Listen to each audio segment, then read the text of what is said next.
ជំរាបសួរបងប្អូនអរគ្នាសូមស្វាគមន៍មកកាន់ខ្មែរ AMM នៅក្នុងវីដេអូនេះខ្ញុំមកធ្វើការបង្ហាញបងប្អូនអរគ្នាអំពីការទិញ friend request ណាបងប្អូនអរគ្នាបាទអញ្ចឹងបងប្អូនស្គាល់ការ add friend ទៅវិញទៅមកឲ្យបងប្អូនអរគ្នាបាទនៅលើ Facebook ណាបងប្អូនបាទបើសិនជាបងប្អូនអត់ស្គាល់ទេខ្ញុំបង្ហាញជារូបភាពអញ្ចឹងណាបងប្អូនបាទនេះបើគេហៅ friend request បងប្អូនអរគ្នាបាទគឺយើង add ទៅវិញទៅមកអញ្ចឹងណាបងប្អូនអរគ្នាបាទបងប្អូនអាចទិញឲ្យគេ add មកយើងបានណាបងប្អូនអរគ្នាបាទបើយើងមានលុយយើងធ្វើអីក៏សមដែរបងប្អូនបាទយើងមានលុយយើងអាចទិញឲ្យគេ add friend មកយើងបានអញ្ចឹងណាបងប្អូនបាទអញ្ចឹងបងប្អូនអាចទិញបានតាមវីដេអូនេះហើយរបៀបទិញនោះគឺងាយស្រួលទេបងប្អូនអរគ្នាបាទយើងទិញតាម website ខ្មែរ MM អញ្ចឹងណាបងប្អូនបាទអញ្ចឹងបើសិនជាបងប្អូនអត់ទាន់ចេះចុះឈ្មោះនៅក្នុង website ខ្មែរ MM អត់ទាន់ចេះដាក់លុយបងប្អូនអាចចុចនៅខាងក្រោមវីដេអូនេះខ្ញុំដាក់ link ជូនណាបងប្អូនបាទខ្ញុំដាក់ link ជូនរបៀបចុះឈ្មោះនិងរបៀបដាក់លុយបងប្អូនអរគ្នាបងប្អូនអាចចុចមើលបានអញ្ចឹងណាបាទបន្ទាប់ពីយើងចុះឈ្មោះយើងដាក់លុយអីរួចហើយគឺវាចេញជាទម្រង់បែបនេះអញ្ចឹងណាបងប្អូនបាទអញ្ចឹងណាបាទអញ្ចឹងសូម refresh មួយដើម្បីការចាប់ផ្ដើមទិញបងប្អូនអរគ្នាបាទខ្ញុំបង្ហាញបងប្អូនអរគ្នានៅក្នុងវីដេអូនេះណាបាទអញ្ចឹងបងប្អូនចុចកន្លែង category នឹងមកបងប្អូនអរគ្នាចុចកន្លែងនឹងមកហើយយើងអូទៅលើបងប្អូនអរគ្នាបាទអានេះគឺសេវាកម្មជាច្រើនបងប្អូនអរគ្នាមិនមែនជា friend refresh ទេអញ្ចឹងយើងរកមើល Facebook friend refresh ណាបងប្អូនបាទនេះបងប្អូនបាទនេះគឺ Facebook friend request អញ្ចឹងបងប្អូនចុចលើនឹងទៅបាទអញ្ចឹងបងប្អូនរើសសេវាកម្មណាបាទរើសសេវាកម្មដែលបងប្អូនចង់ប្រើណាបងប្អូនបាទសម្រាប់ខ្ញុំបងប្អូនអរគ្នាអាចប្រើមួយណាក៏បានតាមចិត្តបងប្អូនបាទអញ្ចឹងខ្ញុំសូមប្រើមួយនេះបងប្អូនអរគ្នាបាទគឺវាអាចទទួលយកបានល្បឿន500ទៅដល់ 1K មានន័យថាយើងអាចទិញអ្នក request មកយើងហ្នឹងអ្នក add friend មកយើងហ្នឹងអាចបាន500ទៅ 1K ក្នុងមួយថ្ងៃអញ្ចឹងណាបងប្អូនគេបាទអាចចំនួនប៉ុណ្ណឹងដែរបាទអញ្ចឹងយើងចុចលើនឹងទៅបាទហើយ complete មួយទៀតតម្លៃបងប្អូនគេបាទតម្លៃគឺ$4.21សេនណាបងប្អូនបាទក្នុង1000 add friend មកយើងណាបងប្អូនបាទអញ្ចឹងបងប្អូនចុចលើនឹងទៅបាទ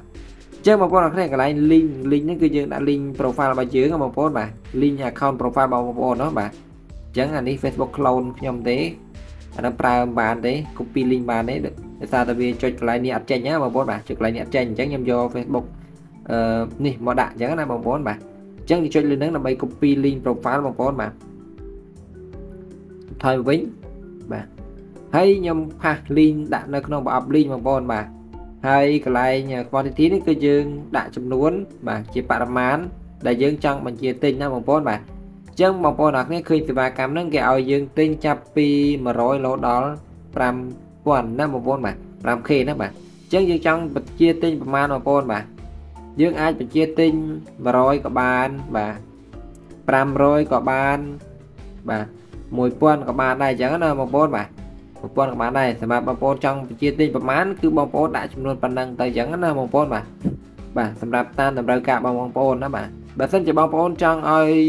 មានតិចតួចត្រឹម150អីបងប្អូនឲ្យ account រៀងរឹងមាំអីបងប្អូនអាចជាទិញបានណាបងប្អូនបាទនេះគ្រាន់តែជាការឧទាហរណ៍របស់ខ្ញុំទេណាបងប្អូនបាទបើសិនជាចង់ឲ្យ account មួយដែលរឹងមាំអីទៅបងប្អូនអាចឲ្យវាមាន friend ខ្លះអញ្ចឹងណាបងប្អូនបាទមានត្រឹម100 200អីទៅណាបាទ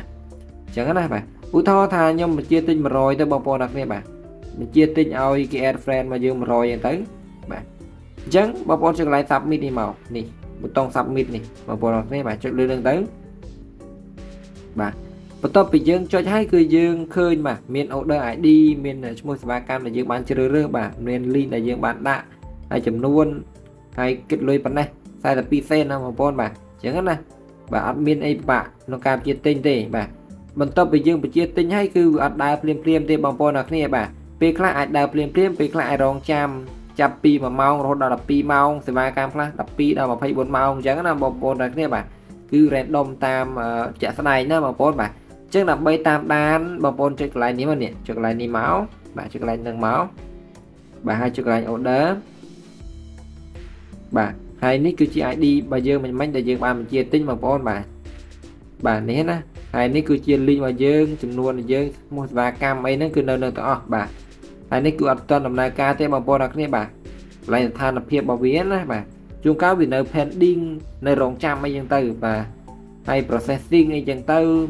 ខ្លះទៀតនៅ in progress អីចឹងណាបងប្អូនអរគ្នាបាទបើសិនជាវាចេញបែបហ្នឹងគឺអត់ទាន់ដំណើរការទេណាបងប្អូនបាទអ ឬមួយក៏កំពុងតែដំណើរការ in progress អីចឹងណាបងប្អូនបាទហើយបើសិនជាវាចេញថា complete បែបនេះគឺមានន័យថាជោគជ័យហើយយើងបញ្ជានឹងគឺជោគបញ្ជាទិញគឺបានជោគជ័យហើយណាបងប្អូនបាទគឺឧទាហរណ៍យើងបញ្ជាទិញ100 friend request ចឹងទៅគឺបានទទួល100 friend request នៅក្នុង account របស់យើងហើយគេ add friend របស់យើងរយៈនេះចំនួន100ចឹងណាបងប្អូនបាទចឹងណាធឿមតែបងប្អូននឹងយល់បើសិនជាបងប្អូនអត់យល់ទេបងប្អូនអាចមើលវីដេអូនេះឡើងវិញចឹងណាបងប្អូនបាទចឹងអរគុណច្រើនបងប្អូនអរគ្នាជួបគ្នាក្នុងវីដេអូក្រោយទៀតបាយបាយ